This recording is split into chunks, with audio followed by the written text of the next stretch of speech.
All right, Shalom. All praise to the Most High Yahweh, Ba'ashem, Yahweh Shai, Ba'ashem Rakak Wadash.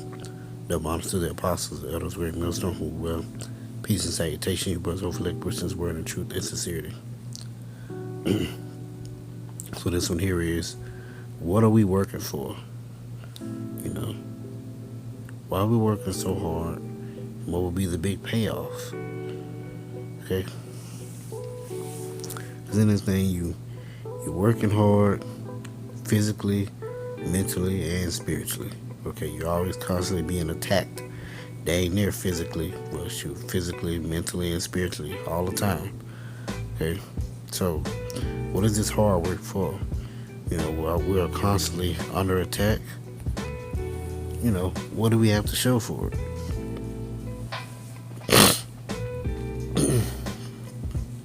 Okay, it's a good question. You know, you have to constantly work on these jobs. You know, they were not getting paid enough to work.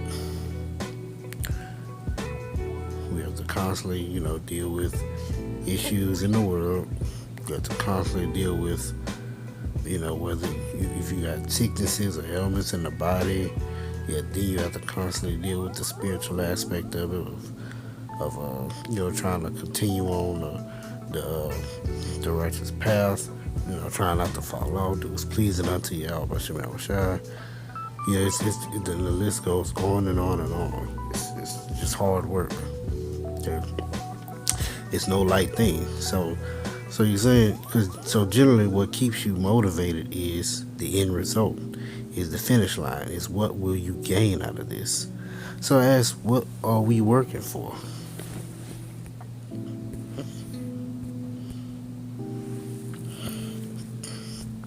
I'll answer that with a few scriptures here.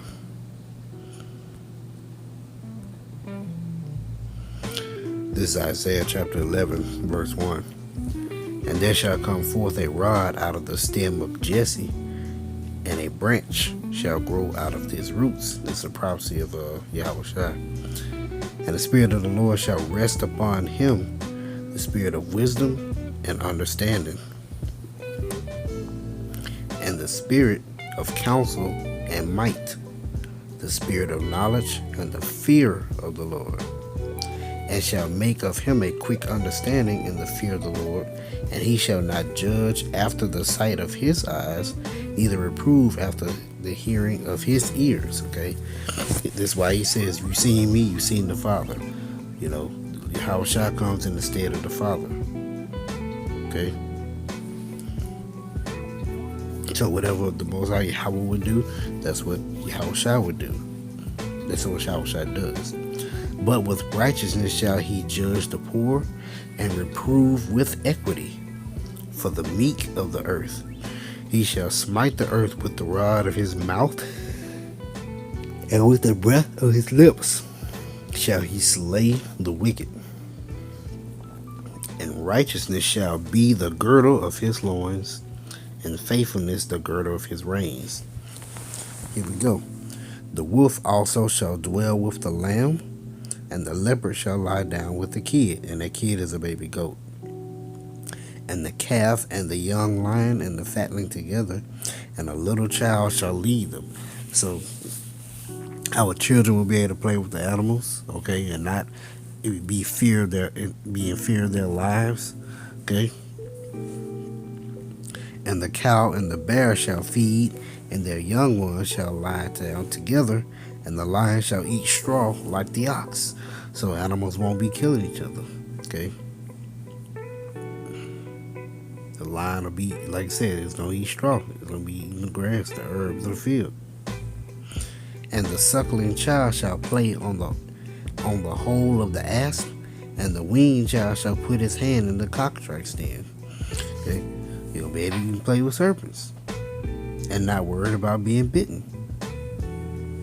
They shall not hurt nor destroy in all my holy mountain, for the earth shall be full of the knowledge of the Lord, as the waters cover the sea.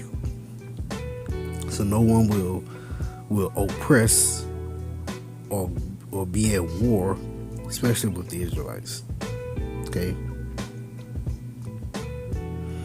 And in In that day there shall be a root of Jesse, which shall stand for an ensign of the people, and to it shall the Gentiles seek, and his rest shall be glorious.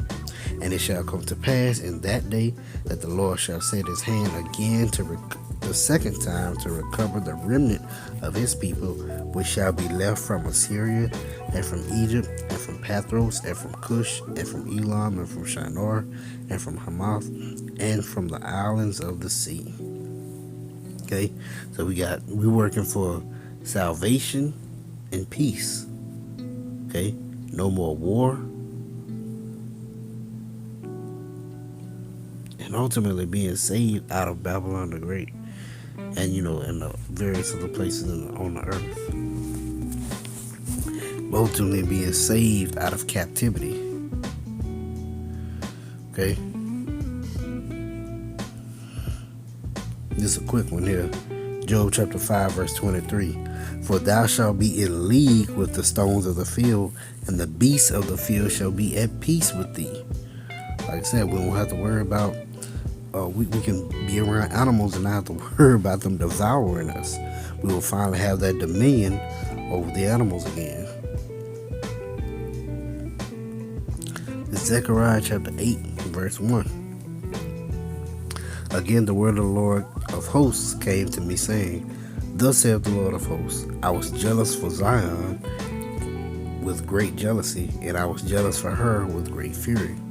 Thus saith the Lord, I am returned unto Zion, and will dwell in the midst of Jerusalem, and Jerusalem shall be called a city of truth, and the mountain of the Lord of hosts, the holy mountain. So where will the Lord establish himself? Amongst his people, the Israelites, with his chosen people. So that's where the Lord will establish himself. Thus saith the Lord of hosts, there shall yet old men and old women dwell in the streets of Jerusalem, and every man and his staff in his hand for very age. And the streets of the city shall be full of boys and girls playing in the streets. So our children can literally go out and play in the streets and not have to worry about being ran over, hit by cars, kidnapped, molested, whatever. None of those things. Thus saith the Lord of hosts, if it be marvelous in the eyes of the remnant of his people in these days, should it also be marvelous in mine eyes, saith the Lord of hosts. Thus saith the Lord of hosts, behold, I will save my people from the east country and from the west country, and I will bring them, and they shall dwell in the midst of Jerusalem, and they shall be my people,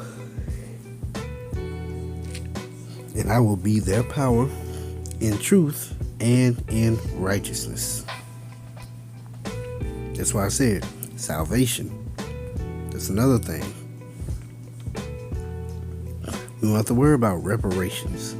We don't have to worry about begging Esau for payback. Okay? It's Deuteronomy chapter 33 verse 26. There is none like unto the power of Jeshurun, who rideth upon the heaven in thy help, and in his excellency in the sky. The eternal power is my refuge, and underneath are the everlasting arms.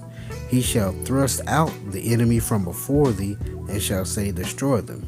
Okay? The Lord he's going to put out Edom from before us. Okay? We won't have to worry about not only Edom, but Edom and these other nations. Because actually, all the other nations, every nation outside of Israel is our enemy. Okay? Because the Most High Yahweh Shah, that's our only ally. We don't have allies on this earth. Okay? Not the true people, at least. Verse 28. Israel then shall dwell in safety alone. Okay?